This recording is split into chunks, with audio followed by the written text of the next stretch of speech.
Beast mode! Oh, did I startle you, dear nostrils? Good! You better stay on your toes, because today we're about to discuss 10 fragrances that will simultaneously punch everybody in the face when you walk into a room. Like a giant bullhorn announcing to everyone within a half-mile radius. I have arrived! Okay, nobody in their right mind would ever want that, but if you're like me, you want a scent that's beautiful, one that those around you will notice, and one that will last you all night. If that's the case, you've come to the right place. Hi. Dr. Magnifiscent here, and I'm going to help you find just that right fragrance with just that right performance.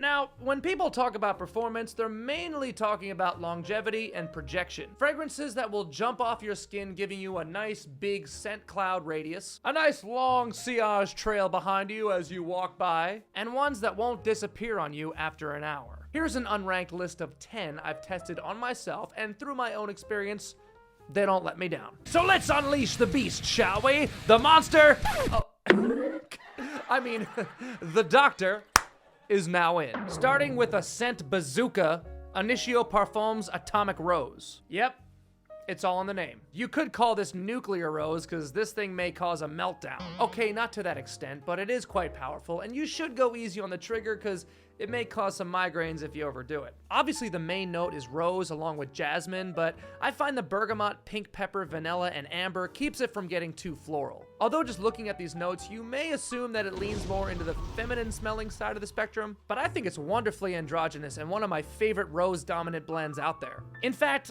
let's be honest, at the core of perfumery, there is no gender in fragrance. There never was. You should just wear what you like, regardless of how something is marketed. Marketing is bullshit. Fragrance is free. Can I get an amen up in here? I'll tell you what, whether you love more feminine or masculine scents, I believe this can appeal to all of you. This is part of their Carnal Blend collection, and apparently all the Initios in that line are overdosed with hedione. And they say this molecule is supposed to trigger the pleasure centers of the brain. So I guess they're trying to claim this some sort of aphrodisiac. I don't know about that. Considering the volume that this thing pumps out at, nothing about it says come hither to me. But I do know this is a very lovely scent and a very loud scent, and the hedione may be the main contributing factor to its beastly performance. Next up, I got Dark Lord by Kilian. Oh, bitch, give me that jasmine. This is a beautiful jasmine scent. Not sure if that's the most upfront thing for everyone, but to me, it's the main player. Jasmine mixed with leather, rum, vetiver, woods, and green notes take your nose on a wild ride. It's kind of a smoky boozy, although there's no smoke note listed. Some have called it medicinal smelling, and I don't really get that. I think it's the leather. Yeah, it's a pretty dark leather in there. I just find it overall very dark and mysterious. It's a sexy blend, and to my nose, it's one of Kilian's beasts, no doubt. Probably the most popular release from one of the most popular niche brands today. From the Labo, it's Santal 33, and one of their more beastly ones for sure. Signature scent worthy, I find it very versatile and unique, although its popularity has made it less unidentifiable. When people smell this, they know what it is, but it's very loved by many. Some have said it smells like pickles to them. Well, if that's the case, those are the best pickles I've ever smelled. Then again, if you open up a jar of pickles and they smell like this, maybe don't eat them.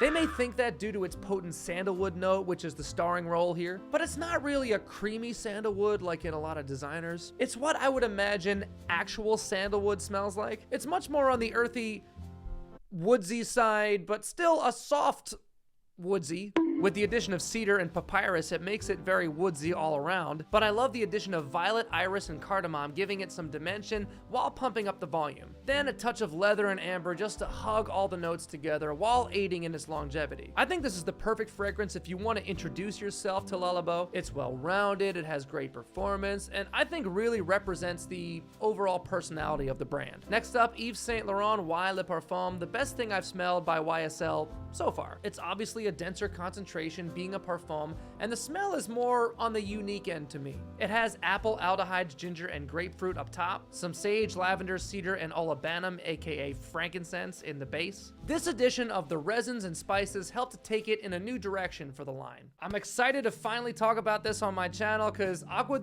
is one of the most famous and best-selling scents of all time. When that DNA first came out, it was another game shaker. It changed the way aquatic fragrances were made and viewed in the the mainstream. I don't currently own a bottle of the original. I'll show you a picture right here. There's two main reasons for that. First, I feel it has kind of run its course. Similar to my views on Dior Sauvage, I don't want to smell like everyone else, so its popularity is the main thing which relinquishes my interest. And the second reason, of course, is its performance. Aquatic fragrances don't perform very well to begin with, and over the years, the original blend has been reformulated to death and is now very weak. Regardless, I still love and greatly respect the scent DNA in and of itself, so luckily for me, just like how Sauvage Elixir or Violet Parfum was enough of a scent tweak to set it apart and strong enough of a concentration to give me that beast mode strength I crave, Acqua di Gio has Profumo. A stronger, deeper, more interesting twist on the original. The thing I love about all three of these flankers is they really allow me to have my cake and eat it too, so to speak. I get to enjoy these legendary scent DNAs while still standing out in the crowd. It has those signature ADG aquatic sea notes with some citrus. Not as citrus heavy, which I also do like because citrus notes are the first ones to kind of go stale over time. Other than those, everything else in this blend is a pretty sharp breach from the original. Rosemary, sage, patchouli, and incense make it way more spicy, and the Parfum concentration really amps up the performance. If you want a stronger version of something more similar to the original though, you could also check out Acqua di Gio Profondo.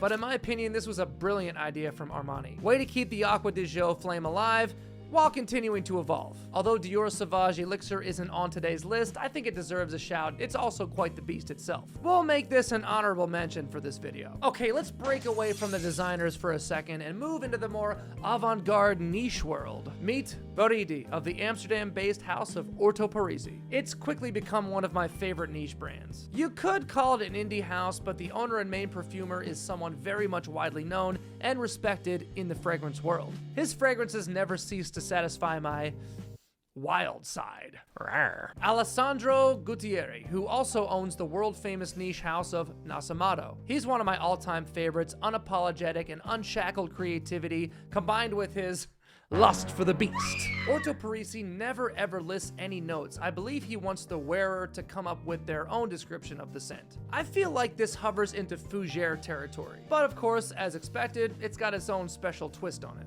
Fitting considering how nothing about this house ever plays by the rules. Definitely picking up on those herbal fougere notes. We're in the barber shop, but a very jagged and coarse barber shop. Rough around the edges, but then has a sort of sweetness to it. Almost a minty chocolatiness in there somewhere. Like a bougie, mature gentleman who has no qualms being powdered, lathered, and slathered in the finest shaving creams. But once he leaves the barber, let's party. Hey, let's throw in a cheapie, shall we? Azzaro pour Homme? Intense. This one, on the other hand, is much more in the traditional fougere realm. It's got those standard green, earthy barbershop style notes, very masculine and true to the old school style of the original pour Homme, but the Intense takes it a level up. The vetiver in both of these is what gives them that lovely, earthy fougeriness. But my favorite thing about the Intense version is the addition of a brandy note. It's gorgeous. Then cinnamon, tonka bean, and amber make this an all-round warm, spicy, boozy fougere. I have to give Azzaro props for this one, because I feel like they're not trying to reinvent the wheel, but definitely pushing the boundaries of what a traditional barbershop scent can be. And of course, as the name implies, the Intense makes up for what the original lacks in performance. It's quite intense! Not quite as beastly as some of the other ones on this list, but for a more traditional barbershop fougere, it's one of the stronger ones out there. An even cheaper beast out there is one that really blew my mind with its performance. Bulgari Aqva is famously known as one of the most beast mode aquatics out there. Orange, petitgrain, seaweed, clary sage, and woods give it that oceanic freshness. Then a hint of patchouli and amber rounds it out some, and cotton flower adds a light powdery feel in the heart. The performance on this throws you for a loop, because like we mentioned about Acqua di Gio, aquatics just don't have the strongest notes to begin with. But unlike ADG Profumo, this one doesn't deviate from those straight up fresh watery marine scents. Yet somehow miraculously infuses the same ingredient the Hulk uses in his protein shakes.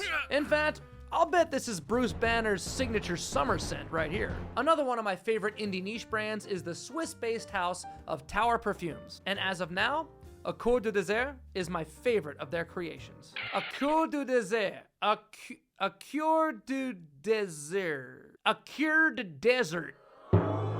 owner and main perfumer Andy Tower is another one of my favorites. Self-taught and ambitious, through hard work and pure creative potentiality, he's really built a great name for himself. And his brand is gaining more and more momentum in the fragrance world. This is my favorite release of his because I believe it may be his only extrait de parfum available. It's basically the denser and therefore much more longer lasting version of L'air du désert marocain, or Air of the Moroccan Desert in English. I also love that one, but on my skin, it's on the weaker side, so therefore, I couldn't justify buying it because this one is just much stronger. I didn't see a note breakdown for a Coeur du Désert on their website, but I pick up on a lot of the same notes of L'air du désert marocain. Herbs and spices, woods, amber, vetiver, patchouli. They do mention, however, this one adopts an ambergris accord, which may be another contributor for its better performance. I do love Andy's signature style. All of his creations smell like they're all in the same family, spicy and eccentric.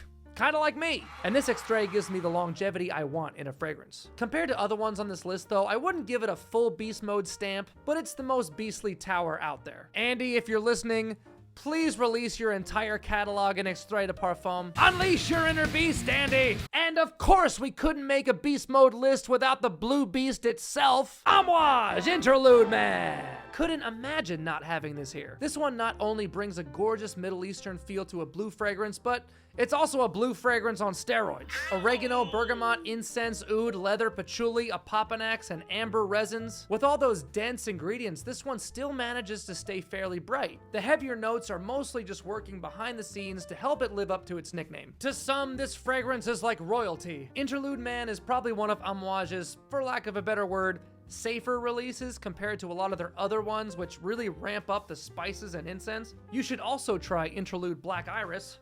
It's a bit on the sweeter side, and many claim to be even more wearable. I like it too, but I'm partial to the original. They're one of my favorite luxury brands, and I love the fact that when I wear this out, chances are I'm not gonna smell like anybody else, and I know it's gonna last all night. On uniqueness, it's a 10. On performance, 15. So there you go, dear nostrils. 10 fragrances with the mark of the beast. Beast mode! Any of these will make any room your bitch. And why don't you use that beastly finger of yours to click that subscribe button and make those algorithm gods your bitch by smacking that beastly up thumb and notification bell as hard as you can. And sure, why not? Why don't you make me your bitch by leaving a comment? Okay, that makes no sense. I'm just trying to make this segment a little more fun, okay?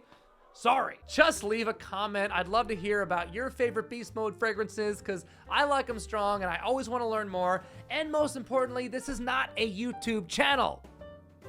It's a community. A beast of a community. Ha! Hey, see, that works, right? Yeah, okay. Got one. So peace, bitches. Stay beastly and of course, stay smelly. The doctor is out, brother! Yeah! Yeah!